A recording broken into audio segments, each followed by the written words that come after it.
10ನೇ ತರಗತಿಯ ಎಲ್ಲ ವಿದ್ಯಾರ್ಥಿಗಳಿಗೂ ಸಮಾಜ ವಿಜ್ಞಾನಕ್ಕೆ ಸ್ವಾಗತ. ವಿದ್ಯಾರ್ಥಿಗಳೇ, ಈಗಾಗಲೇ ನನಗೆ ಗೊತ್ತಿರಬೇಕು, ಪ್ರಪಂಚದಲ್ಲಿ ಹಲವಾರು ಧರ್ಮಗಳನ್ನು ನಾವು ಕಾಣ್ತಾ ಇದ್ದೀವಿ. ಹಾಗೇನೆ ಹಲವಾರು ಸಾಮಾಜಿಕ ಸುಧಾರಕರು ಮತ್ತು ಧಾರ್ಮಿಕ ಸುಧಾರಕರನ್ನು ಕೂಡ ನಾವು ಕಾಣಬಹುದಾಗಿದೆ. ಹಾಗೇನೆ ಇಲ್ಲಿ ಪ್ರಮುಖವಾಗಿ ನಾವು ಸಾಮಾಜಿಕ ಮತ್ತು ಧಾರ್ಮಿಕ ಸುಧಾರಕರನ್ನು ಯಾರ್ಯಾರಂತ ನಾವು ನೋಡೋದಾದ್ರೆ ರಾಜಾರಾಮ್ ಮೋಹನ್ ರಾಯ್ ಆಗಿರ್ಬೋದು, ರಾಮಾನುಜಾಚಾರ್ಯರು, ಹಾಗೇನೆ ಬಸವಣ್ಣನವರು, ಜ್ಯೋತಿಬಾ ಫುಲೆ, ಹನಿಬೆಸೆಂಟ್, ಸ್ವಾಮಿ ವಿವೇಕಾನಂದ, ಶಂಕರಾಚಾರ್ಯರು, ಇವರೆಲ್ಲರನ್ನು ಕೂಡ ನಾವು ಸಾಮಾಜಿಕ ಮತ್ತು ಧಾರ್ಮಿಕ ಸುಧಾರಕರು ಎಂಬುದಾಗಿ ಕರೆಯಲಾಗುತ್ತೆ. ಹಾಗಾದ್ರೆ ನಾವು ಈ ಒಂದು ಅವಧಿಯಲ್ಲಿ ಅಧ್ಯಯನ ಮಾಡಬೇಕಾಗಿರ್ತಕ್ಕಂತಹ ಅಧ್ಯಾಯ ಯಾವುದಪ್ಪ ಅಂತಂದ್ರೆ ಅಧ್ಯಾಯ 5 ಸಾಮಾಜಿಕ ಮತ್ತು ಧಾರ್ಮಿಕ ಸುಧಾರಣಾ ಚಳುವಳಿಗಳು. ಈ ಒಂದು ಸಾಮಾಜಿಕ ಮತ್ತು ಧಾರ್ಮಿಕ ಸುಧಾರಣಾ ಚಳುವಳಿಗಳು ಅಂತಕ್ಕಂಥವು ಏಕೆ ಪ್ರಾರಂಭವಾಯಿತು? ಹಾಗಾದ್ರೆ ಈ ಒಂದು ಪಾಠದಲ್ಲಿ ಬರ್ತಕ್ಕಂತಹ ಪ್ರಮುಖವಾಗಿರ್ತಕ್ಕಂಥ ಕಲಿಕಾಂಶಗಳು ಏನೇನಿದ್ದಾವೆ ನಾವು ನೋಡ್ತಾ ಹೋಗೋಣ. ಕಲಿಕಾಂಶಗಳು: ಬ್ರಹ್ಮ ಸಮಾಜದ ಸ್ಥಾಪನೆ ಮತ್ತು ಸುಧಾರಣೆಗಳು, ಆರ್ಯ ಸಮಾಜದ ಸ್ಥಾಪನೆ ಮತ್ತು ಸುಧಾರಣೆಗಳು, ಪ್ರಾರ್ಥನಾ ಸಮಾಜ ಮತ್ತು ಸುಧಾರಣೆಗಳು, ಸತ್ಯಶೋಧಕ ಸಮಾಜ, ಹಾಗೇನೆ ಪ್ರತಿಪಾದನೆಗಳು, ಇನ್ನು ಅಲಿಗಢ ಚಳುವಳಿ, ರಾಮಕೃಷ್ಣ ಮಿಷನ್, ಹಾಗೇನೆ ಥಿಯೋಸಫಿಕಲ್ ಸೊಸೈಟಿ. ಈ ಒಂದು ಅಧ್ಯಾಯದಲ್ಲಿ ಬರ್ತಕ್ಕಂತಹ ಪ್ರಮುಖವಾಗಿರ್ತಕ್ಕಂತಹ ಕಲಿಕಾಂಶಗಳು. ಓಕೆ, ಅರ್ಥ ಆಯ್ತಲ್ಲ? ಹಾಗೇನೆ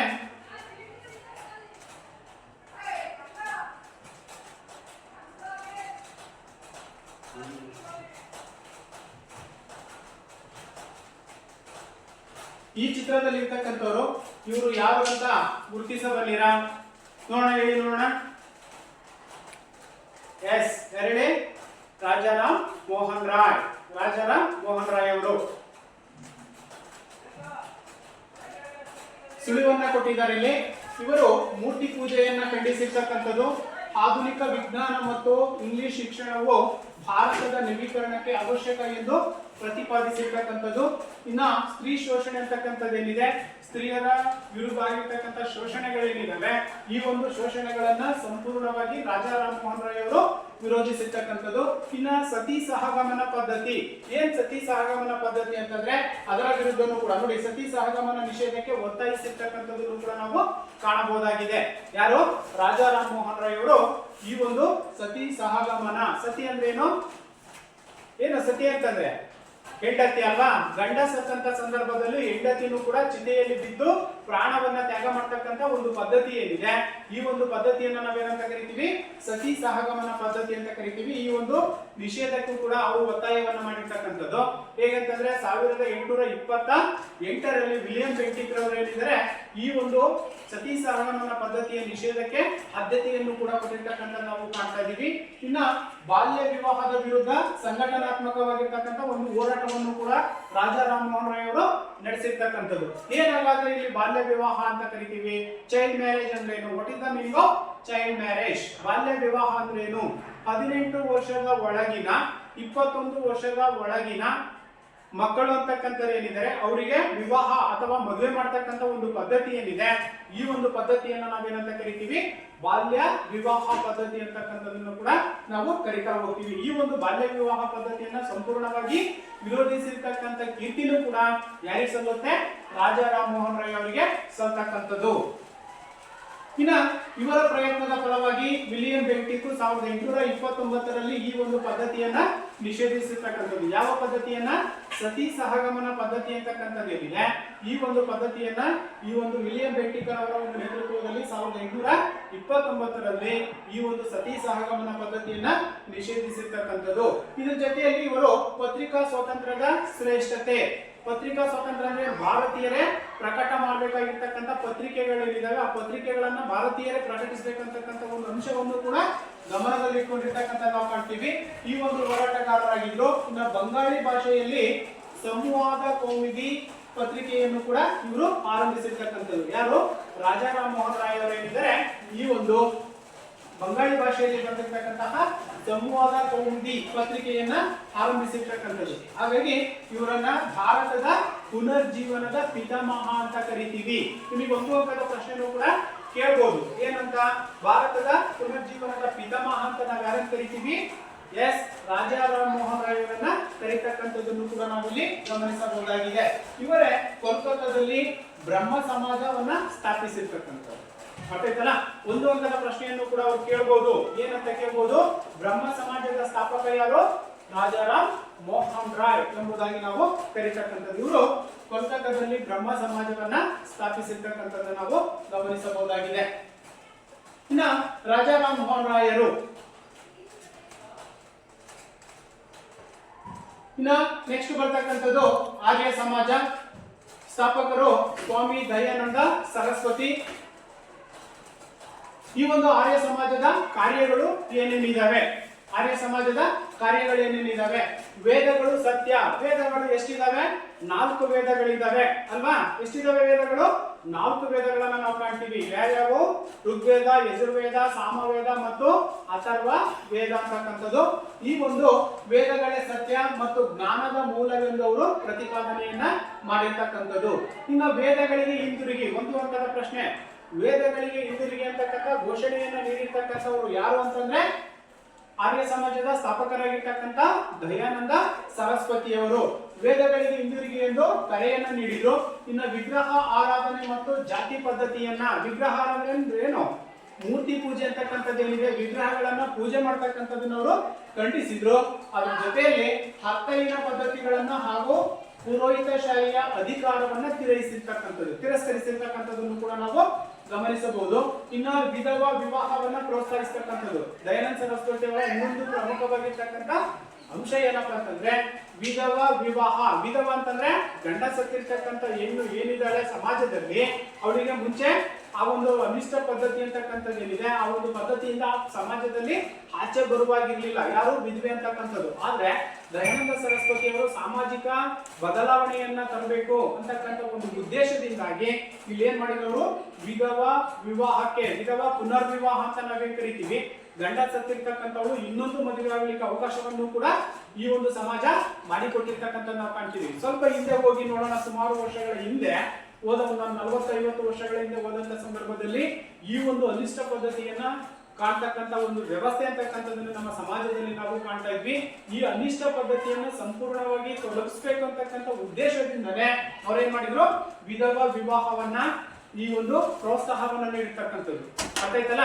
ಈ ಒಂದು ಪದ್ಧತಿ ಇವತ್ತಿಗೂ ಕೂಡ ನಾವು ಕಾಣ್ತಾ ಇದೀವಿ. ಇನ್ನ ಸ್ವದೇಶಿ ವಸ್ತುಗಳನ್ನ ಸರ್ವಸಾಮಾನ್ಯವಾಗಿ ಸ್ವತಂತ್ರ ಹೋರಾಟದ ಸಂದರ್ಭದಲ್ಲಿ ನಾವು ಗಮನಿಸಿರ್ಬೋದು. ಸ್ವತಂತ್ರ ಚಳವಳಿಯಲ್ಲಿ ಏನು ಬೇರೆ ದೇಶದಿಂದ ಬರ್ತಕ್ಕಂಥ ವಸ್ತುಗಳನ್ನ ನಾವು ತಿರಸ್ಕರಿಸಿ ಭಾರತದಿಂದ ಉತ್ಪಾದನೆ ಆಗಿರ್ತಕ್ಕಂಥ ವಸ್ತುಗಳನ್ನ ನಾವು ಪುರಸ್ಕರಿಸಿರ್ತಕ್ಕಂಥ ನಾವು ಕಾಣ್ತೀವಿ. ಅದನ್ನೇ ಏನಂತ ಕರಿತೀವಿ? ಸ್ವದೇಶಿ ವಸ್ತುಗಳ ಬಳಕೆಗೆ ಕರೆಯನ್ನ ನೀಡಿದ್ರು. ಅಂದ್ರೆ ಭಾರತದಲ್ಲಿನೇ ಉತ್ಪಾದನೆಯಾಗಿರ್ತಕ್ಕಂತಹ ವಸ್ತುಗಳನ್ನ ಭಾರತೀಯರೇ ಕೊಂಡ್ಕೊಂಡ್ರೆ ಆರ್ಥಿಕವಾಗಿ ನಾವು ಸಬಲತೆಯನ್ನ ಹೊಂದಬಹುದು ಅಂತಕ್ಕಂಥ ಒಂದು ದೃಷ್ಟಿಯನ್ನ ಇಟ್ಕೊಂಡು ಸ್ವದೇಶಿ ವಸ್ತುಗಳ ಬಳಕೆಗೆ ಇವರು ಕರೆಯನ್ನ ನೀಡಿರ್ತಕ್ಕಂಥದ್ದು. ಇನ್ನ ಸತ್ಯಾರ್ಥ ಪ್ರಕಾಶ ಎಂಬ ಕೃತಿಯನ್ನು ಕೂಡ ಇವರು ರಚಿಸಿರ್ತಕ್ಕಂಥದ್ದು. ಒಂದು ಅಂಕದ ಪ್ರಶ್ನೆಯನ್ನ ಕೇಳ್ತಾರೆ. ಸತ್ಯಾರ್ಥ ಪ್ರಕಾಶವನ್ನ ರಚಿಸಿರ್ತಕ್ಕಂಥವ್ರು ಯಾರು ಅಂತಂದ್ರೆ ದಯಾನಂದ ಸರಸ್ವತಿ. ವೇದಗಳಿಗೆ ಹಿಂದಿರುಗಿ ಅಂತಲೂ ಕೂಡ ಕರೆಯನ್ನ ಕೊಟ್ಟಿರ್ತಕ್ಕಂಥವ್ರು ಯಾರು? ದಯಾನಂದ ಸರಸ್ವತಿ. ಇನ್ನ ಶುದ್ಧಿ ಚಳವಳಿಯನ್ನು ಕೂಡ ಆರಂಭಿಸಿರ್ತಕ್ಕಂಥದ್ದು. ಇವರು ಯಾರು ಗಮನಿಸಿ ನೋಡೋಣ.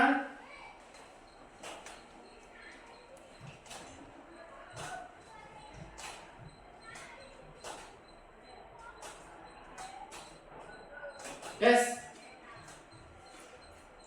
ಆತ್ಮರಾವ್ ಪಾಂಡುರಂಗ. ಆತ್ಮರಾವ್ ಪಾಂಡುರಂಗರವರು. ಇವರು ಹುಟ್ಟಿರ್ತಕ್ಕಂಥ ಸ್ಥಳ ಮುಂಬಯಿ. ಇವರು ಸ್ಥಾಪಿಸಿದ ಸಮಾಜದ ಉದ್ದೇಶಗಳೇನೇನಿದಾವೆ? ಹಾಗಾದ್ರೆ ನಾವು ಇಲ್ಲಿ ಉದ್ದೇಶಗಳನ್ನ ನೋಡೋದಾದ್ರೆ ಅಥವಾ ಬೋಧನೆಗಳಂದ್ರೂ ಒಂದೇ, ಉದ್ದೇಶಗಳಂದ್ರೂ ಒಂದೇ, ಸುಧಾರಣೆಗಳಂದ್ರೂ ಕೂಡ ಒಂದೇ ಅನ್ನೋದನ್ನ ನಾವು ನೆನಪಲ್ಲಿ ಇಟ್ಕೋಬೇಕಾಗುತ್ತೆ. ಇನ್ನ ಅಂತರ್ಜಾತೀಯ ವಿವಾಹ.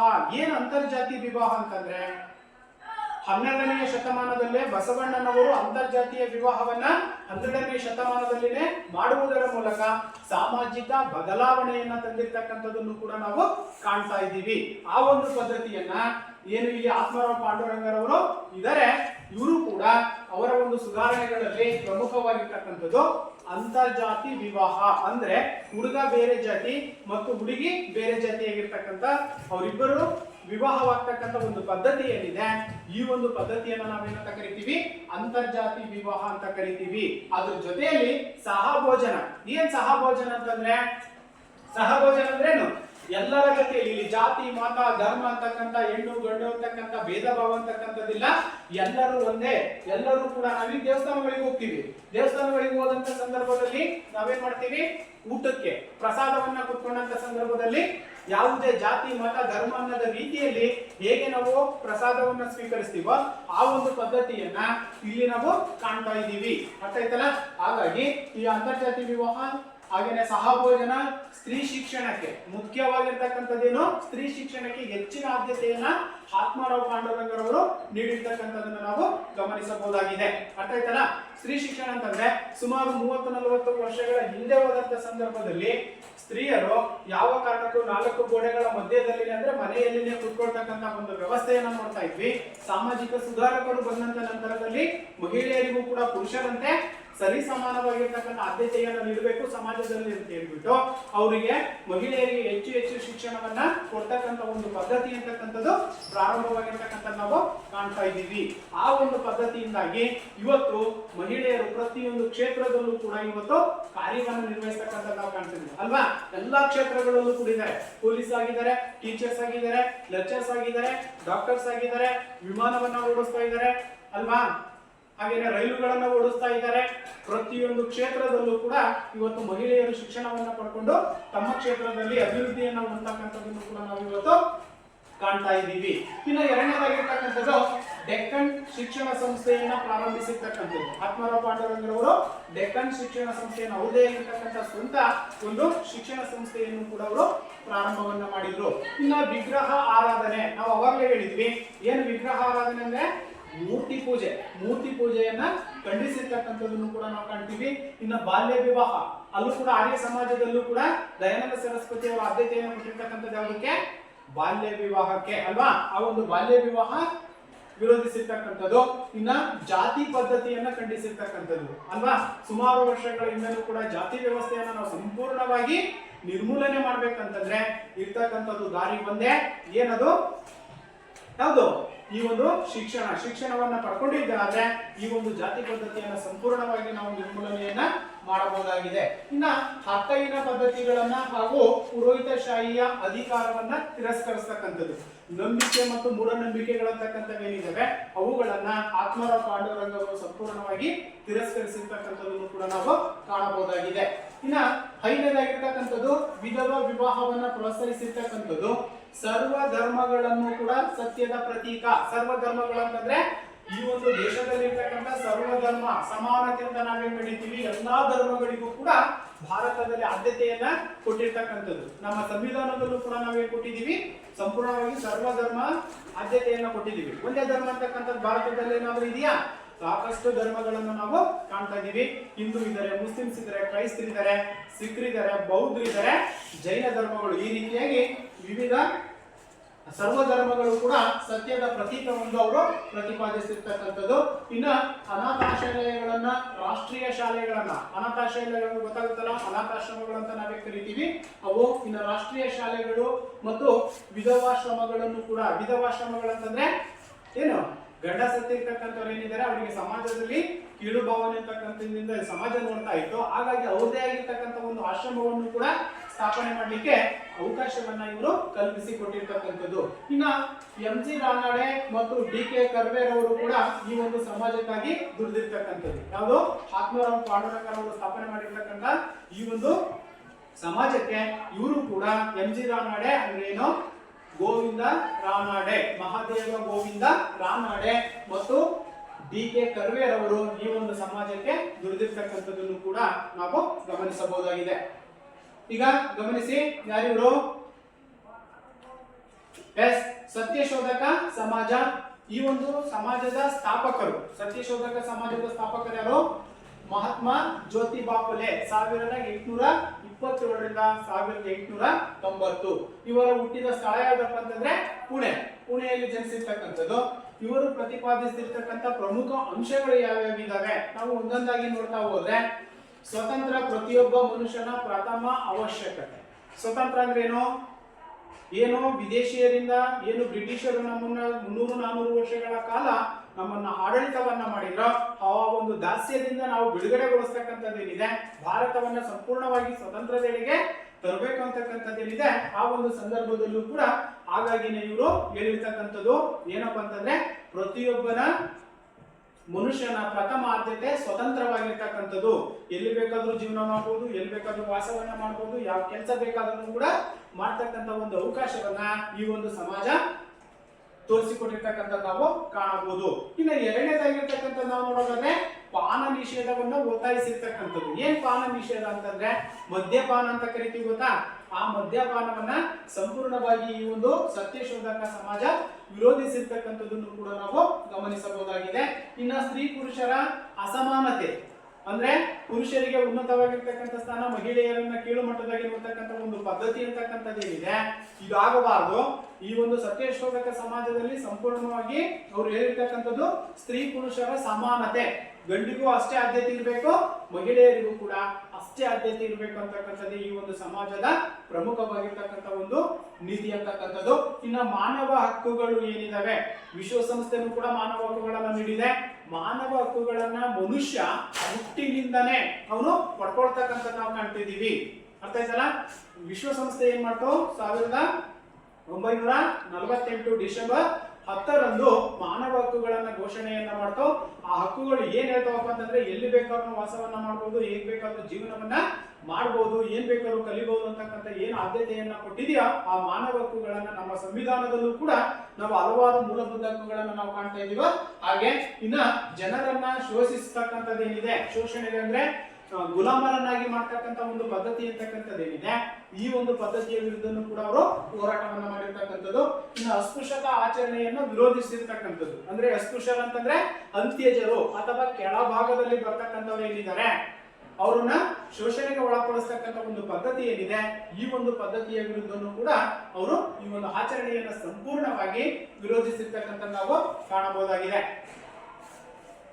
ಇನ್ನ ಸಾಮಾಜಿಕ ನ್ಯಾಯ. ಏನ್ ಸಾಮಾಜಿಕ ನ್ಯಾಯ ಅಂತಂದ್ರೆ, ಸಮಾಜದಲ್ಲಿ ಎಲ್ಲರಿಗೂ ಕೂಡ ಇಲ್ಲಿ ಮಹಿಳೆ ಪುರುಷ ಆ ಜಾತಿ ಈ ಧರ್ಮ ಅಂತಕ್ಕಂಥ ಭೇದ ಭಾವ ಅಂತಕ್ಕಂಥದ್ದಿಲ್ಲ, ಎಲ್ಲರಿಗೂ ಕೂಡ ಸೋಷಿಯಲ್ ಜ್ಯುಡಿಷಿಯರಿ ಅಂತ ಕರಿತೀವಿ. ಸಾಮಾಜಿಕ ನ್ಯಾಯವನ್ನ ಪ್ರತಿಯೊಬ್ಬರಿಗೂ ನೀಡಬೇಕಂತಕ್ಕಂಥದ್ದೇ ಈ ಒಂದು ಸಮಾಜದ ಪ್ರಮುಖವಾಗಿರ್ತಕ್ಕಂಥ ಒಂದು ಸುಧಾರಣೆ ಆಗಿರ್ತಕ್ಕಂಥದ್ದು. ಇನ್ನು ವಿದ್ಯಾರ್ಥಿನಿಯರ ಶಿಕ್ಷಣಕ್ಕಾಗಿ ಶಾಲೆಗಳನ್ನ ತೆರೀತಕ್ಕಂಥದ್ದು. ಅರ್ಥ ಆಯ್ತಲ್ಲ, ಬರೀ ಪುರುಷರೇ ಅಷ್ಟೇ ಅಲ್ಲ ಶಿಕ್ಷಣವನ್ನ ಪಡಿಬೇಕಾಗಿರ್ತಕ್ಕಂಥದ್ದು, ಮಹಿಳೆಯರು ವಿದ್ಯಾರ್ಥಿನಿಯರು ಕೂಡ ಉನ್ನತ ಶಿಕ್ಷಣವನ್ನ ಪಡಿಲೇಬೇಕು ಅಂತಕ್ಕಂಥ ಒಂದು ಉದ್ದೇಶದಿಂದ ಈ ಒಂದು ವಿದ್ಯಾರ್ಥಿನಿಯರ ಶಿಕ್ಷಣಕ್ಕೋಸ್ಕರ ಹಲವಾರು ಕಾಲೇಜು, ಮಹಿಳಾ ಕಾಲೇಜುಗಳನ್ನ ಅವರು ಸ್ಥಾಪನೆಯನ್ನ ಮಾಡಿರ್ತಕ್ಕಂಥದ್ದು. ಇನ್ನು ಆರನೇ ಅಂಶವನ್ನ ನಾವು ನೋಡೋದಾದ್ರೆ ಗುಲಾಮಗಿರಿಯನ್ನ ಖಂಡಿಸಿರ್ತಕ್ಕಂಥದ್ದು. ಏನ್ ಗುಲಾಮಗಿರಿ ಅಂತಂದ್ರೆ, ಶ್ರೀಮಂತರ ಮನೆಯಲ್ಲಿ ಜೀತದಾಳುಗಳಾಗಿ ದುಡಿತಕ್ಕಂತಹ ಕೂಲಿ ಕಾರ್ಮಿಕರೇನಿದ್ದಾರೆ ಅವ್ರನ್ನ ನಾವು ಗುಲಾಮರು ಅಂತ ಕರಿತೀವಿ, ಅಥವಾ ಬೇರೆ ಬೇರೆ ವರ್ಗಗಳಲ್ಲೂ ಕೂಡ ಅವರು ದುಡಿಮೆಯನ್ನ ಮಾಡ್ತಕ್ಕಂಥದ್ದು. ಈ ಒಂದು ಪದ್ಧತಿ ಸಂಪೂರ್ಣವಾಗಿ ಹೋಗಲಾಡಿಸಬೇಕಂತಕ್ಕಂಥ ಒಂದು ಉದ್ದೇಶವನ್ನ ಈ ಒಂದು ಸಮಾಜ ಹೊಂದಿರತಕ್ಕಂಥದ್ದು. ಇನ್ನು ಉಚಿತ ಮತ್ತು ಕಡ್ಡಾಯ ಶಿಕ್ಷಣವನ್ನ ಪ್ರತಿಪಾದಿಸಿರ್ತಕ್ಕಂಥದ್ದು. ಅರ್ಥಾಯ್ತಲ್ಲ, ನಾವು 6ರಿಂದ 14 ವರ್ಷದ ಮಕ್ಕಳು ಅಂದ್ರೆ 1ನೇ ತರಗತಿಯಿಂದ 14 ವರ್ಷದ ಒಳಗಿನ 6ರಿಂದ 14 ವರ್ಷದ ಮಕ್ಕಳೇನಿದ್ದಾರೆ ಇವರು ಉಚಿತ ಮತ್ತು ಕಡ್ಡಾಯ ಶಿಕ್ಷಣವನ್ನ ಈಗಲೂ ಕೂಡ ಸೇರಿಸಿರ್ತಕ್ಕಂಥ ನಾವು ಕಾಣ್ತಾ ಇದೀವಿ. ಅವ್ರ ಕರ್ತವ್ಯ, ಯಾರ ಕರ್ತವ್ಯ? ತಂದೆ ತಾಯಿಯರ ಕರ್ತವ್ಯ ಏನಪ್ಪ ಅಂತಂದ್ರೆ, ಒಂದು ಮಗು 6ರಿಂದ 14 ವರ್ಷದ ಅವಧಿಯಲ್ಲಿ ಸಂಪೂರ್ಣವಾಗಿ ಅವನಿಗೆ ಶಿಕ್ಷಣ ಅಂತಕ್ಕಂಥದನ್ನ ಕೊಡಬೇಕು ಅಂತಕ್ಕಂಥದನ್ನ ನಾವು ಮೂಲಭೂತ ಕರ್ತವ್ಯಗಳಲ್ಲೂ ಕೂಡ ಗಮನಿಸ್ತಾ ಇದ್ದೀವಿ. ಆ ಒಂದು ಪದ್ಧತಿಯನ್ನು ಇವರು ಕೂಡ ಆಗಿನ ಒಂದು ಇದರಲ್ಲೇನೆ ಜಾರಿಗೆ ತಂದಿರ್ತಕ್ಕಂಥದ್ದು. ಇನ್ನು ಗುಲಾಮಗಿರಿ ಎಂಬ ಕೃತಿಯನ್ನು ಇವರು ರಚಿಸಿರ್ತಕ್ಕಂಥದ್ದು. ಅರ್ಥಾಯ್ತಲ್ಲ, ಒಂದು ಅಂಕದ ಪ್ರಶ್ನೆಯನ್ನ ಕೇಳಬಹುದು. ಗುಲಾಮಗಿರಿ ಎಂಬ ಕೃತಿಯನ್ನು ಕೂಡ ಇವರು ರಚನೆ ಮಾಡಿರ್ತಕ್ಕಂಥದ್ದು. ಇನ್ನ ಡಾಕ್ಟರ್ BR ಅಂಬೇಡ್ಕರ್ ಅವರು ಇವರ ತತ್ವಗಳಿಂದ ಪ್ರಭಾವಿತರಾಗಿರ್ತಕ್ಕಂಥದ್ದು. ಅಂದ್ರೆ ಏನು ಭಾರತದ ಸಂವಿಧಾನವನ್ನ ರಚನೆ ಮಾಡಿರ್ತಕ್ಕಂಥ ಡಾಕ್ಟರ್ BR ಅಂಬೇಡ್ಕರ್ ಅವರು ಹೇಳಿದ್ದಾರೆ, ಇವರ ಒಂದು ತತ್ವಗಳಿಂದ ಪ್ರಭಾವಿತರಾಗಿರ್ತಕ್ಕಂಥದ್ದನ್ನು ಕೂಡ ನಾವು ಗಮನಿಸಬಹುದಾಗಿದೆ. ನೆಕ್ಸ್ಟ್ ಇವರು ಗಮನಿಸಿ, ಸರ್ ಸೈಯದ್ ಅಹಮದ್ ಖಾನ್. ಸರ್ ಸೈಯದ್ ಅಹಮದ್ ಖಾನ್. ಹಾಲಿಗರ್ ಚಳುವಳಿಯನ್ನ ಅಥವಾ ಮುಂದಾಳತ್ವವನ್ನು ವಹಿಸಿರ್ತಕ್ಕಂಥವ್ರು ಸರ್ ಸೈಯದ್ ಅಹಮದ್ ಖಾನ್ ರವರು. ನಾಯಕರು ಇವರು ಸೈಯದ್ ಅಹಮದ್ ಖಾನ್ 1817ರಲ್ಲಿ ಜನಿಸಿರ್ತಕ್ಕಂಥದ್ದು. 1898ರಲ್ಲಿ ಇವರ ಜನನ ಮರಣ ಅಂತಕ್ಕಂಥದ್ದು. ಸ್ಥಳ ಹಾಲಿಗರ್ ಅಂತಕ್ಕಂಥ ಒಂದು ಪ್ರದೇಶದಲ್ಲಿ ಇವರು ಮರಣವನ್ನ ಹೊಂದ್ತಾರೆ. ಇನ್ನ ಇವರು ಜಾರಿಗೆ ತಂದಿರ್ತಕ್ಕಂಥ ಅಥವಾ ಸುಧಾರಣೆಗಳು ಅಥವಾ ಪ್ರತಿಪಾದನೆಗಳು ಏನೇನಿದಾವೆ, ಯಾರು ಹಾಲಿಗರ್ ಚಳವಳಿಯನ್ನ ಜಾರಿಗೆ ತಂದಿರ್ತಕ್ಕಂತಹ ಸೈಯದ್ ಅಹಮದ್ ಖಾನ್ ರವರ ಒಂದು ಪ್ರತಿಪಾದನೆಗಳು: ಮುಸಲ್ಮಾನರು ರಾಜಕೀಯ, ಸಾಮಾಜಿಕ, ಶೈಕ್ಷಣಿಕ, ಧಾರ್ಮಿಕ ಮತ್ತು ತಾತ್ವಿಕ ವಿಚಾರಗಳನ್ನ ಬದಲಿಸಿಕೊಂಡು ಪೂರ್ವ ಪಶ್ಚಿಮಗಳ ವಿಚಾರಗಳ ಗಮನಕ್ಕೆ ಬೆಂಬಲಿಸ್ತಕ್ಕಂಥದ್ದು. ಮುಸ್ಲಿಮರಿಗೆ ಹೆಚ್ಚಿನ ಆದ್ಯತೆಯನ್ನು ಕೊಟ್ಟಿರ್ತಕ್ಕಂಥ ನಾವು ಕಾಣ್ತಾ ಇದೀವಿ. ಮುಸ್ಲಿಮರು ರಾಜಕೀಯವಾಗಿರ್ಬೇಕು, ಸಾಮಾಜಿಕವಾಗಿರ್ಬೇಕು, ಶೈಕ್ಷಣಿಕವಾಗಿ ಹೆಚ್ಚಿನದಾಗಿ ಶಿಕ್ಷಣವನ್ನ ಪಡ್ಕೋಬೇಕು, ಧಾರ್ಮಿಕ ವಿಚಾರಗಳನ್ನು ಕೂಡ ಅವರು ಗಮನದಲ್ಲಿ ಇಟ್ಕೊಂಡು ಒಂದು ಅಂಶವನ್ನ ಗಮನಿಸಬೇಕಾಗಿರ್ತಕ್ಕಂಥದ್ದು. ಇನ್ನ ಆಂಗ್ಲೋ ಓರಿಯೆಂಟಲ್ ಕಾಲೇಜ್ ಪ್ರಾರಂಭಿಸಿರ್ತಕ್ಕಂಥದ್ದು. ಇದು ಮುಂದೆ ಹಾಲಿಗರ್ ವಿಶ್ವವಿದ್ಯಾನಿಲಯವಾಗಿ ಬದಲಾವಣೆಯನ್ನು ಹೊಂದಿರತಕ್ಕಂಥದ್ದು. ಅರ್ಥ ಆಯ್ತಲ್ಲ? ಸರ್ ಸೈಯದ್ ಅಹಮದ್ ಖಾನ್ ರವರು ಸ್ಥಾಪಿಸಿರ್ತಕ್ಕಂತಹ ಆಂಗ್ಲೋ ಓರಿಯೆಂಟಲ್ ಕಾಲೇಜ್ ಅಂತಕ್ಕಂಥದ್ದು ಏನಿದೆ, ತದನಂತರದ ದಿನಗಳಲ್ಲಿ ಏನಾಯ್ತದು, ಮುಂದೆ ಅದು ಹಾಲಿಗರ್ ವಿಶ್ವವಿದ್ಯಾನಿಲಯ ಮೀನ್ಸ್ ಯೂನಿವರ್ಸಿಟೀಸ್ ಅಂತ ನಾವೇ ಕರಿತೀವಿ, ಯೂನಿವರ್ಸಿಟಿಯಾಗಿ ಬದಲಾವಣೆಯನ್ನ ಹೊಂದಿರತಕ್ಕಂಥದ್ದು. ಇನ್ನ ಪಾಶ್ಚಾತ್ಯ ಶಿಕ್ಷಣದಿಂದ ನವೀಕೃತ ಸಮಾಜ ನಿರ್ಮಾಣ ಸಾಧ್ಯ ಎಂದಿರ್ತಕ್ಕಂಥದ್ದು. ಪಾಶ್ಚಾತ್ಯ ಅಂತಂದ್ರೆ ಏನು, ಬ್ರಿಟಿಷರು ನಮಗೆ ಬಿಟ್ಟು ಹೋಗಿರ್ತಕ್ಕಂಥ ಇಂಗ್ಲಿಷ್ ಭಾಷೆ ಅಂತಕ್ಕಂಥದ್ದು ಏನಿದೆ, ಆ ಒಂದು ಶಿಕ್ಷಣ ಪಾಶ್ಚಾತ್ಯ ಶಿಕ್ಷಣದಿಂದ ನವೀಕೃತ ಅಂದ್ರೆ ಹೊಸ ಸಮಾಜವನ್ನ, ಹೊಸ ಒಂದು ದೇಶವನ್ನ ನಾವು ಕಟ್ಟಲಿಕ್ಕೆ ಪ್ರಮುಖವಾಗಿರ್ತಕ್ಕಂಥದ್ದು. ಹಾಗಾಗಿ ಪಾಶ್ಚಾತ್ಯ ಶಿಕ್ಷಣ ಅಂತಕ್ಕಂಥದ್ದು ನಮಗೆ ಬೇಕಾಗಿರ್ತಕ್ಕಂಥದ್ದು. ಇನ್ನ ಮುಸಲ್ಮಾನ್ ಸಮುದಾಯವನ್ನ ಒಗ್ಗೂಡಿಸಿ ಸ್ತ್ರೀಯರ ಒಂದು ಶಿಕ್ಷಣವನ್ನ ಬೆಂಬಲಿಸಿ ಬಹು ಪತ್ನಿತ್ವವನ್ನ ಖಂಡಿಸಿರ್ತಕ್ಕಂಥದ್ದು. ಅರ್ಥ ಆಯ್ತಲ್ಲ? ಇನ್ನೊಂದು ಮುಸಲ್ಮಾನರ ಸಮುದಾಯ ಅಂದ್ರೆ ಏನು, ಮುಸಲ್ಮಾನರು ಅಂತಕ್ಕಂಥವ್ರು ಏನಿದ್ದಾರೆ, ಇಸ್ಲಾಂ ಧರ್ಮದವರು ಅಂತಕ್ಕಂಥವ್ರು ಏನಿದ್ದಾರೆ, ಅವರನ್ನೆಲ್ಲ ಒಗ್ಗೂಡಿಸಿ ಸ್ತ್ರೀಯರ, ಮುಸ್ಲಿಂ ಸ್ತ್ರೀಯರ ಒಂದು ಶಿಕ್ಷಣವನ್ನ ಬೆಂಬಲಿಸಿರ್ತಕ್ಕಂಥದ್ದು. ಅರ್ಥ ಆಯ್ತಲ್ಲ? ಹೆಚ್ಚಿನ ಜನರು ಮುಸ್ಲಿಮರು ಶಿಕ್ಷಣವನ್ನ ಪಡಿಬೇಕು ಅಂತಕ್ಕಂಥ ಅಭಿಲಾಷೆಯನ್ನ ಸರ್ ಸೈಯದ್ ಅಹಮದ್ ಖಾನ್ ಅವರು ಹೊಂದಿರತಕ್ಕಂಥದ್ದು. ಅದ್ರ ಜೊತೆಯಲ್ಲಿ ಬಹುಪತ್ನಿತ್ವ ಅಂದ್ರೆ ಗೊತ್ತಾ? ಬಹುಪತಿತ್ವ ಅಂತಂದ್ರೆ ಸಾಕಷ್ಟು ಜನರನ್ನ ಗಂಡನನ್ನಾಗಿ ಸ್ವೀಕರಿಸ್ತಕ್ಕಂಥದ್ದು. ಏಕಪತ್ನಿತ್ವ ಅಂತಂದ್ರೆ ಒಬ್ಬಳನ್ನ, ಏಕಪತಿತ್ವ ಅಂತಂದ್ರೆ ಒಬ್ಬನನ್ನ. ಇಲ್ಲಿ ಕೇಳಿರ್ತಕ್ಕಂಥದ್ದು ಬಹುಪತ್ನಿತ್ವ. ಮುಸ್ಲಿಮಲ್ಲಿ ಕನಿಷ್ಠ ಅಂತಂದ್ರೂ 9 ವಿವಾಹಗಳು, ಸಾಂಪ್ರದಾಯಿಕವಾಗಿ ಕಾನೂನುಬದ್ಧವಾಗಿ 3 ವಿವಾಹಗಳಾಗಲಿಕ್ಕೆ ಅವಕಾಶ ಅಂತಕ್ಕಂಥದ್ದು ಇಸ್ಲಾಂ ಧರ್ಮದಲ್ಲಿ ನಾವು ಕಾಣ್ತೀವಿ. ಹಾಗಾಗಿ ಅವ್ರು ಏನ್ ಮಾಡಿದ್ರು, ಇದನ್ನು ಖಂಡಿಸಿದ್ರು. ಬಹುಪತ್ನಿತ್ವ ಅಂತಕ್ಕಂಥದ್ದೇನಿದೆ ಇದನ್ನ ಸಂಪೂರ್ಣವಾಗಿ ಅವರು ವಿರೋಧಿಸಿರ್ತಕ್ಕಂಥದ್ದನ್ನು ಕೂಡ ಗಮನಿಸಬಹುದಾಗಿದೆ.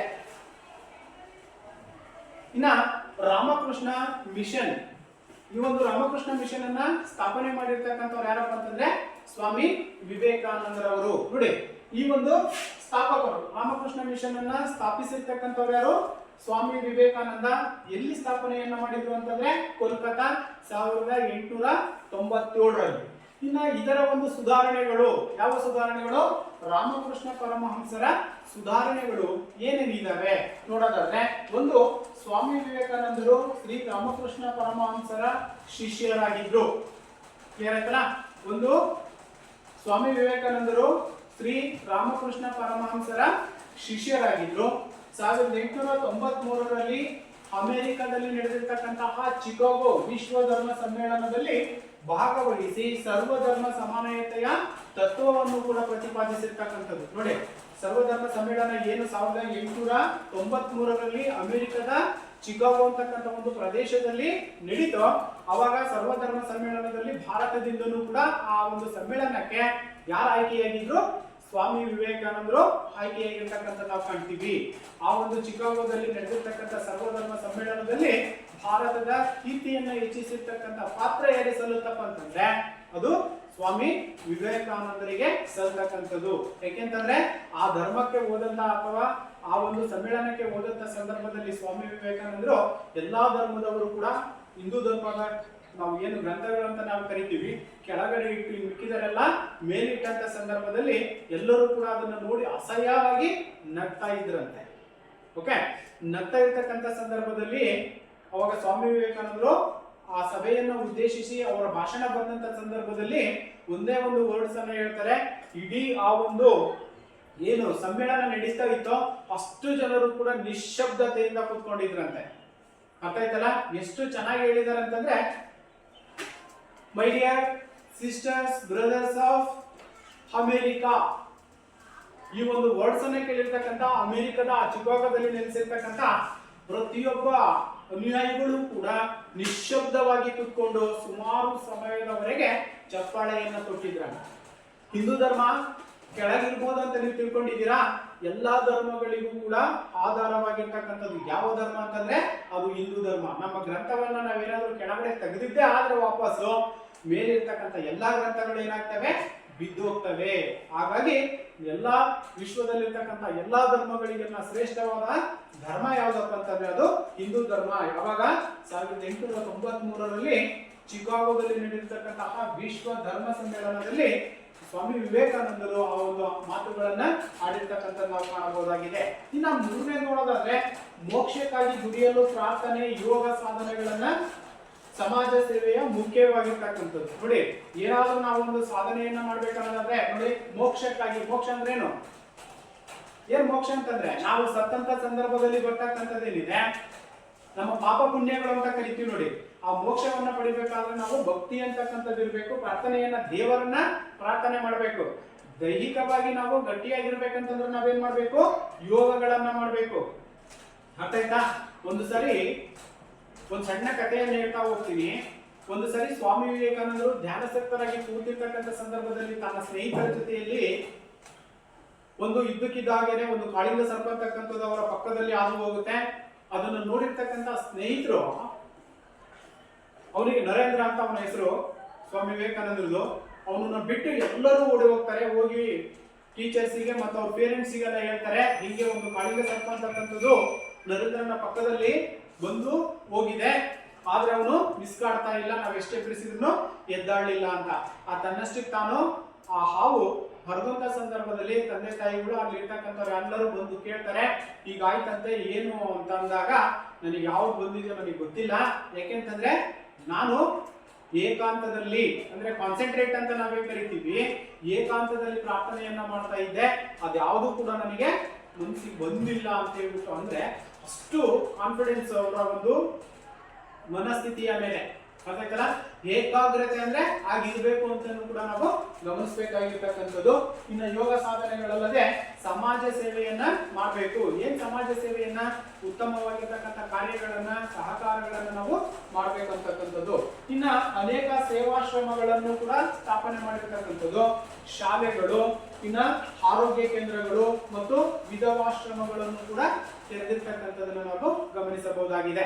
ಓಕೆ, ಇಷ್ಟು ಸುಧಾರಣೆಗಳು. ಇವರು ನೋಡಿ, ಯಾರಿದ್ದಾರೆ ಇವರು? ರಾಮಕೃಷ್ಣ ಪರಮಹಂಸರು. ಎಸ್, ವಿಶ್ವಮಾನವ ಸ್ವಾಮಿ ವಿವೇಕಾನಂದ ನೋಡ್ಕೊಳ್ಳಿ. ನೆಕ್ಸ್ಟ್, ಶ್ರೀ ಶಾರದಾ ಮಾತೆ, ಥಿಯೋಸಾಫಿಕಲ್ ಸೊಸೈಟಿ, ಅನಿಬೆಸೆಂಟ್ ಅಂತ ನಾವೇನ್ ಕರಿತೀವಿ, ಐರಿಷ್ ಮಹಿಳೆಯಾಗಿರ್ತಕ್ಕಂಥವಳು ಅನಿಬೆಸೆಂಟ್. ಇಲ್ಲಿ ಸ್ಥಾಪಕರು, ಥಿಯೋಸಾಫಿಕಲ್ ಸೊಸೈಟಿಯ ಸ್ಥಾಪಕರು ಯಾರು ಅಂತ ಕೇಳಿದ್ರೆ ನಾವು ಮೇಡಮ್ ಬ್ಲಾವಂಟೆಸ್ಕಿ ಮತ್ತು ಕರ್ನಲ್ ಆಲ್ಕಾಟ್ ಅಂತಕ್ಕಂಥವ್ರು ಏನಿದ್ದಾರೆ, ಇವರು ಈ ಒಂದು ಥಿಯೋಸಾಫಿಕಲ್ ಸೊಸೈಟಿಯನ್ನ ಸ್ಥಾಪನೆಯನ್ನ ಮಾಡಿರ್ತಕ್ಕಂಥದ್ದು. ಈ ಒಂದು ಸಮಾಜದ ಕಾರ್ಯಗಳನ್ನ ಭಾರತದಲ್ಲಿ ತೀವ್ರಗೊಳಿಸಿದವರು ಶ್ರೀಮತಿ ಅನಿಬೆಸೆಂಟ್ ಅವರು. ಸ್ಥಾಪನೆ ಮಾಡಿರ್ತಕ್ಕಂಥವ್ರು ನಾವು ಹೇಳೋದಾದ್ರೆ ಬ್ಲಾವಂಟೆಸ್ಕಿ ಮತ್ತು ಆಲ್ಕಾಟ್ ಅಂತಕ್ಕಂಥವ್ರು ಈ ಒಂದು ಥಿಯೋಸಾಫಿಕಲ್ ಸೊಸೈಟಿಯನ್ನ ಪ್ರಾರಂಭಿಸಿದ್ರು. ಆದ್ರೆ ಅದನ್ನ ಮುಂದುವರಿಸಿರ್ತಕ್ಕಂಥ ಕೀರ್ತಿಯಲ್ಲಿ ಸಲ್ಲುತ್ತೆ ಅನಿಬೆಸೆಂಟ್ ಅವರಿಗೆ ಸಲ್ಲತಕ್ಕಂಥದ್ದು. ಓಕೆ, ಇನ್ನ ಶ್ರೀಮತಿ ಅನಿಬೆಸೆಂಟ್ ಅವರು ಸಮಾಜದಲ್ಲಿ ಸಮಾನತೆ, ಸೋದರತೆಯನ್ನ ವೃದ್ಧಿಸ್ತಕ್ಕಂಥದ್ದು. ಸಮಾಜದಲ್ಲಿ ಸೋದರತೆಯನ್ನ ಅಂದ್ರೆ ನಾವೆಲ್ಲರೂ ಅಣ್ಣ ತಮ್ಮಗಳಾಗಿರ್ಬೇಕು, ಭ್ರಾತೃತ್ವವನ್ನ ಹೊಂದಿರಬೇಕು. ಇಲ್ಲಿ ಯಾವುದೇ ಭೇದ ಭಾವ ಅಂತಕ್ಕಂಥದ್ದು ಇರಬಾರ್ದು, ಜಾತಿ ಮತ ಅಂತಕ್ಕಂಥದ್ದು ಇರಬಾರ್ದು, ನೀನು ಹಿಂದೂ ನಾನು ಮುಸ್ಲಿಮು ಕ್ರೈಸ್ತ ಅಂತಕ್ಕಂಥದ್ದು ಇರಬಾರ್ದು. ಹಾಗಾಗಿ ಸಮಾಜದಲ್ಲಿ ಸಮಾನತೆ ಅಂತಕ್ಕಂಥದ್ದು, ಎಲ್ಲರಿಗೂ ಸಮಾಜದಲ್ಲಿ ಸಮಾನತೆ ಅಂತಕ್ಕಂಥದ್ದು ಬೇಕು. ಇನ್ನು ಸೋದರತೆಯ ಭಾವನೆಯನ್ನು ನಾವು ಹೊಂದಿರಬೇಕಾಗುತ್ತೆ. ಇನ್ನ ಸಾಮರಸ್ಯಕ್ಕಾಗಿ ಕರೆಯನ್ನು ನೀಡಿರ್ತಕ್ಕಂಥದ್ದು. ಸ್ವತಂತ್ರ ಚಳವಳಿಯನ್ನು ಕೂಡ ವ್ಯಾಪಕವಾಗಿ ಇವರು ಬೆಂಬಲಿಸಿ ನ್ಯೂ ಇಂಡಿಯಾ ಎಂಬ ಪತ್ರಿಕೆಯನ್ನು ಕೂಡ ಅನಿಬೆಸೆಂಟ್ ಅವರು ಪ್ರಾರಂಭಿಸಿರ್ತಕ್ಕಂಥದ್ದು. ಸ್ವತಂತ್ರ ಚಳವಳಿ ಏನ್ ನಡೀತೋ ಆ ಸಂದರ್ಭದಲ್ಲಿ ಇವರು ಕೂಡ ಈ ಒಂದು ಚಳುವಳಿಗೆ ಪ್ರಮುಖ ಪಾತ್ರವನ್ನ ವಹಿಸಿರ್ತಕ್ಕಂಥವ್ರು. ಆ ಸಂದರ್ಭದಲ್ಲಿ ಈ ನ್ಯೂ ಇಂಡಿಯಾ ಎಂಬ ಪತ್ರಿಕೆಯನ್ನು ಕೂಡ ಏನು ನಾವು ನ್ಯೂಸ್ ಪೇಪರ್ಸ್ ಅಂತ ನಾವು ಕರಿತೀವಿ, ಆ ಪತ್ರಿಕೆಗಳನ್ನು ಕೂಡ ಪ್ರಕಟಿಸಿರ್ತಕ್ಕಂಥ ನಾವು ಕಾಣ್ತೀವಿ. ಇನ್ನು 1914ರಲ್ಲಿ ನಡೆದಿರ್ತಕ್ಕಂತಹ ಹೋಮ್ ರೂಲ್ ಚಳವಳಿಯನ್ನು ಇವರು ಪ್ರಾರಂಭಿಸಿ 1917ರ ಕಾಂಗ್ರೆಸ್ ಅಧಿವೇಶನ, ಏನ್ ಅಧಿವೇಶನಗಳು ಅಂತ ಕರೀತಾರೋ ಅಧಿವೇಶನದ ಅಧ್ಯಕ್ಷರು ಕೂಡ ಇವರು ಆಗಿರ್ತಕ್ಕಂಥದ್ದು. ಇವರು ಭಾರತೀಯ ತಾತ್ವಿಕತೆಗೆ ಮತ್ತು ಸ್ವತಂತ್ರ ಚಳುವಳಿಗೆ ಅಪಾರವಾಗಿರ್ತಕ್ಕಂತಹ ಕೊಡುಗೆಗಳನ್ನು ಕೂಡ ಇವರು ನೀಡಿರ್ತಕ್ಕಂಥದ್ದು. ಯಾರು? ಅನಿ ಬೆಸೆಂಟ್ ಅವರು. ಇವರೇ ಶ್ರೀಮತಿ ಅನಿ ಬೆಸೆಂಟ್ ಅವರು.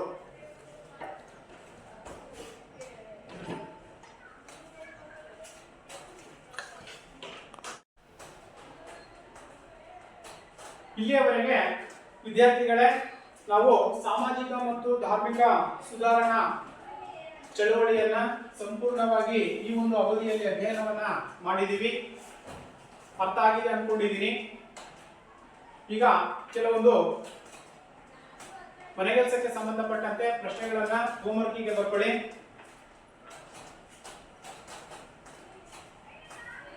ಬ್ರಹ್ಮ ಸಮಾಜದ ಸ್ಥಾಪಕರು ಯಾರು? ಬ್ರಹ್ಮ ಸಮಾಜದ ಸ್ಥಾಪಕರು ಯಾರು? ಬ್ರಹ್ಮ ಸಮಾಜದ ಸುಧಾರಣೆಗಳು ಯಾವುವು? ಬ್ರಹ್ಮ ಸಮಾಜದ ಸುಧಾರಣೆಗಳು ಯಾವುವು? ಹಾಗೇನೆ ಆರ್ಯ ಸಮಾಜದ ಸ್ಥಾಪಕರು ಯಾರು? ಆರ್ಯ ಸಮಾಜದ ಸ್ಥಾಪಕರು ಯಾರು? ಆರ್ಯ ಸಮಾಜದ ಸುಧಾರಣೆಗಳು ಯಾವುವು?